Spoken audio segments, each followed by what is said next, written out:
Assalamualaikum warahmatullahi wabarakatuh.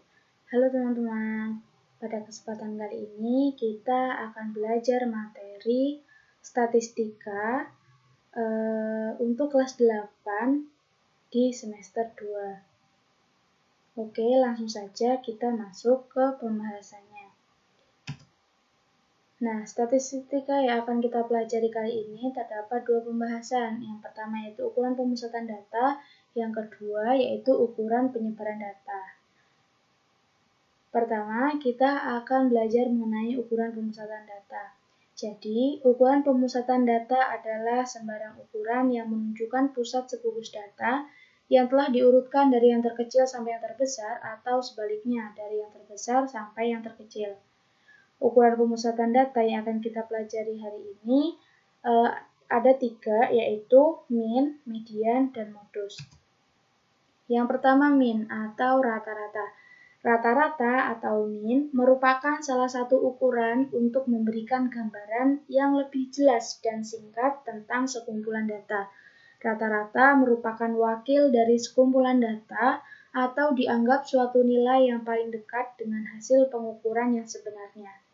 Rumus untuk mencari min adalah X bar sama dengan jumlah data dibagi banyak data, atau X bar sama dengan sigma X dibagi N, di mana X bar merupakan min atau rata-rata, sigma X merupakan jumlah data, dan N merupakan banyak data.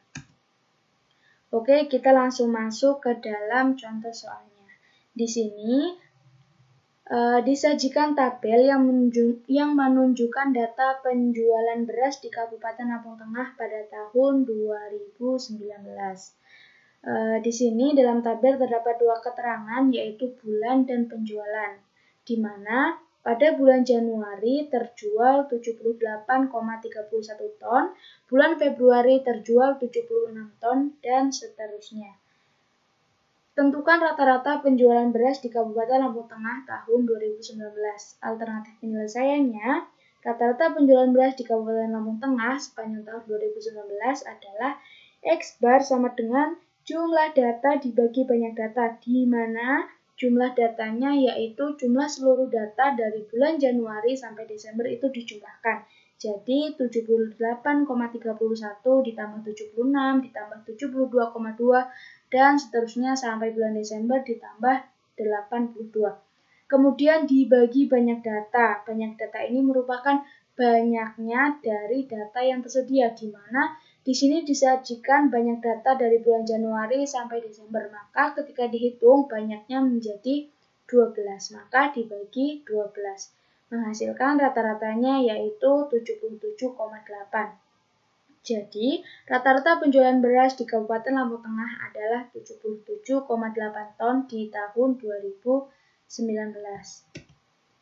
Yang kedua yaitu median atau nilai tengah. Median adalah nilai tengah yang diambil dari data, yang disusun dengan cara yang berurutan mulai dari kecil hingga yang terbesar. Perhatikan langkah-langkah di samping ini untuk menentukan suatu median ataupun nilai tengah. Yang pertama, median merupakan nilai yang terletak di tengah-tengah suatu data. Jadi, kalau ada suatu data, kita hitung dari kiri dan kanan yang terletak di tengah-tengah, itulah yang namanya median. Untuk menentukan median, data harus lebih dahulu diurutkan dari nilai terkecil ke yang terbesar. Untuk mencari median suatu data, harus diperhatikan apakah banyak data merupakan bilangan ganjil atau bilangan genap. Karena antara banyak data bilangan ganjil atau genap itu nanti cara mencarinya akan berbeda. Yang pertama contoh di sini. Kita amati contoh soal ini supaya kita lebih paham bagaimana cara menentukan median. Yang pertama, disajikan data tinggi badan siswa perempuan kelas 8C di SMP Galaksi Cendekia berikut ini. Tinggi badan disajikan dalam satuan cm, yaitu ada data 150, 125, 160, 140, 155, dan seterusnya. Setelah data tersebut diurutkan, maka dapat dirumuskan kembali menjadi data di bawah ini. Jawablah pertanyaan dari langkah-langkah berikut. Yang pertama, berapakah banyak data tinggi tinggi badan siswa perempuan di SMP Galaksi Cendekia di atas. Kita hitung datanya ada 1, 2, 3, 4, 5, 6, 7, 8, 9. Ada 9. Kemudian yang kedua, apakah banyaknya data termasuk ke dalam bilangan ganjil atau bilangan genap? 9 itu merupakan bilangan ganjil, maka banyak data itu ganjil. Setelah data tersebut diurutkan, coba lihat data berapa yang terletak pada posisi paling tengah dari seluruh data tinggi badan. Ternyata data yang terletak paling tengah urutannya yaitu 150 cm. Maka median dari data ini adalah 150.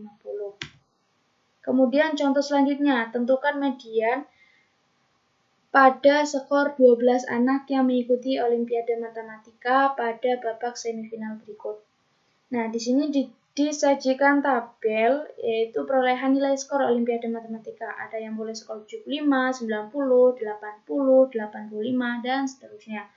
Alternatif penyelesaiannya, untuk menyelesaikannya kita harus mengurutkan terlebih dahulu. Ingat, kalau kita akan menentukan suatu median, maka data yang disajikan ini harus diurutkan terlebih dahulu. Setelah diurutkan, dibagi menjadi 2 bagian yang sama banyak. Jadi jumlah data antara bagian kanan dan bagian kiri itu harus sama, sehingga diperoleh urutan sebagai berikut. Kita urutkan data yang terdapat pada tabel tersebut, ternyata diperoleh urutannya sebagai berikut. Dan ketika dibagi menjadi 2, ternyata letak datanya yang di tengah itu ada 2. Jadi yang di tengah-tengahnya ini antara 82 dan 85.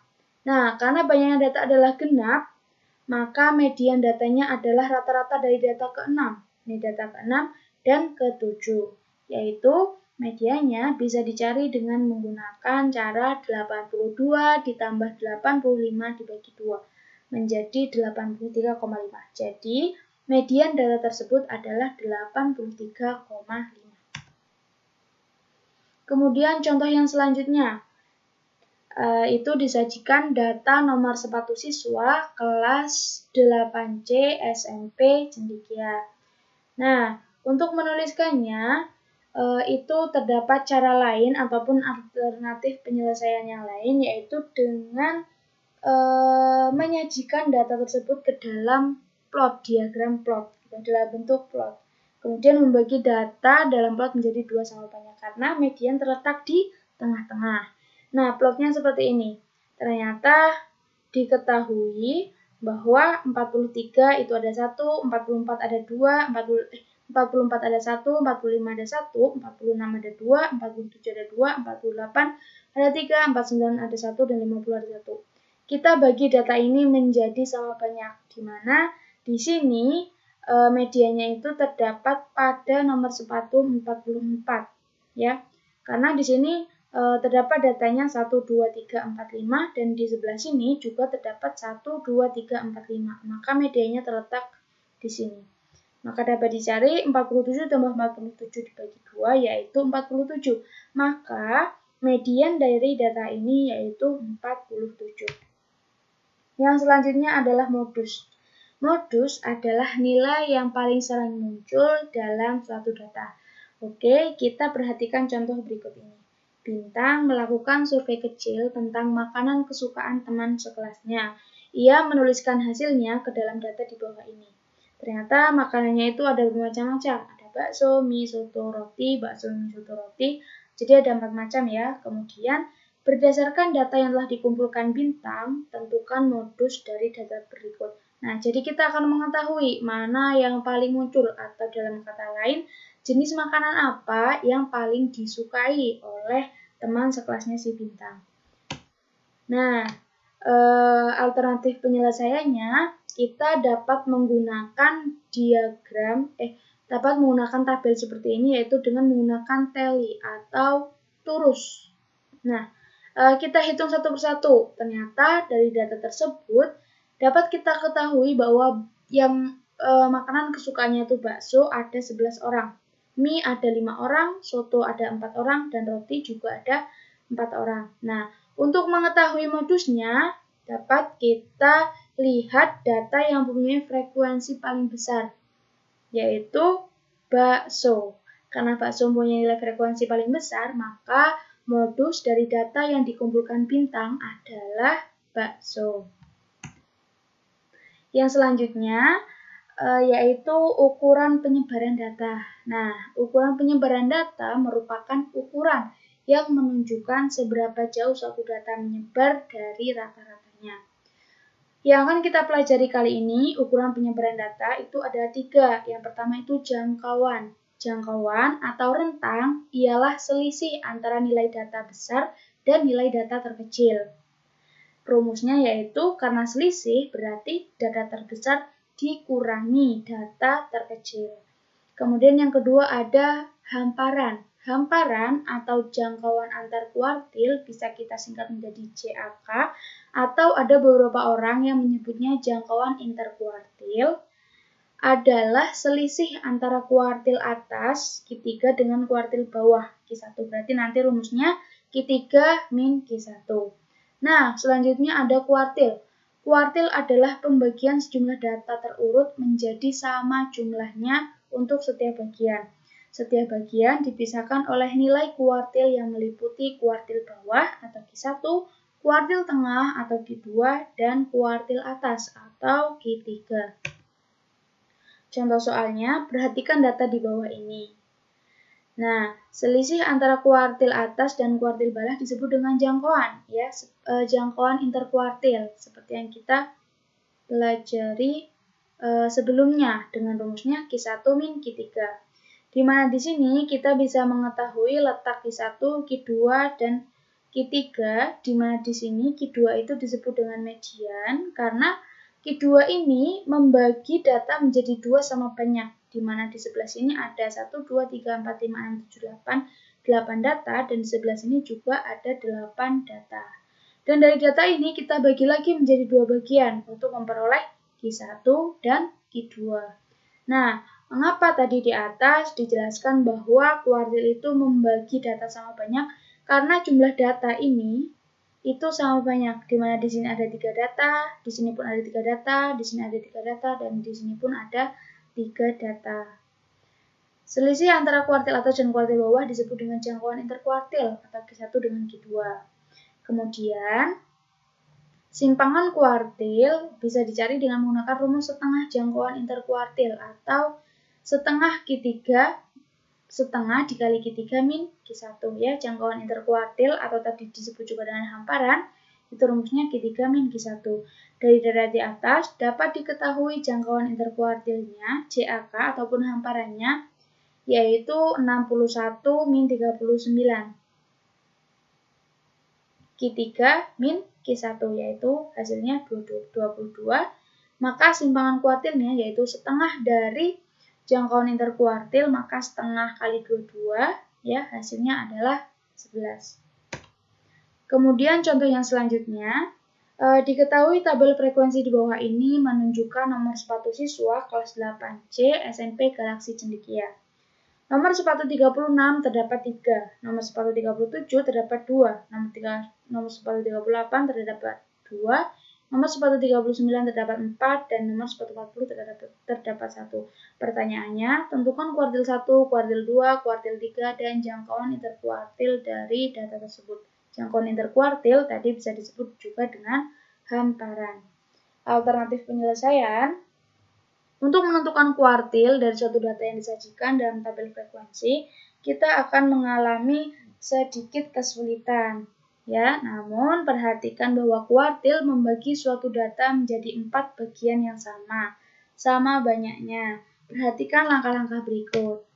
Yang pertama, kita harus menjabarkan data dalam tabel tersebut ke dalam bentuk satuan. Perhatikan langkah di bawah ini. Jadi tadi bahwa diketahui nomor sepatu 36 terdapat 3, maka kita tuliskan 36 sebanyak 3 kali. 37 ada 2, kita tuliskan sebanyak 2 kali. 38 ada 2 juga, kita tuliskan sebanyak 2 kali juga. 39 terdapat 4, kita tuliskan 4 kali, dan 40 terdapat 1, kita tuliskan 1 kali. Nah, dari langkah tersebut, data yang sudah dijabarkan dibagi menjadi 2 sama banyak untuk mengetahui letak Q2. Ternyata, letak Q2 atau median itu terletak di antara data 38 dan 38 di tengah-tengahnya sini. Maka untuk mencarinya, kita bisa menggunakan cara seperti kita mencari rata-rata dari data yang banyak datanya itu genap. Jadi 38 ditambah 38 dibagi 2 sama dengan 38. Kemudian data yang sudah dibagi menjadi 2 bagian sama banyak dibagi lagi menjadi 2 sama banyak untuk mengetahui letak Q1 dan Q3. Nah, dari data yang di sebelah kanan kita bagi lagi menjadi 2 dan data di sebelah kiri kita juga bagi menjadi 2. Nah, ternyata letak Q1 terletak di antara data ketiga dan keempat. Kita cari, maka hasilnya 33,5 dan data ketiga juga terletak di antara 39 dan 39. Hasilnya 39. Jadi dapat diketahui bahwa Q1 adalah 33,5, Q2 38, Q3 39 dan jangkauan interkuartilnya adalah 40 dikurang 36 sama dengan 4. Oke, mungkin itu pembelajaran kita pada kesempatan kali ini. Semoga bisa diterima dengan baik. Assalamualaikum warahmatullahi wabarakatuh.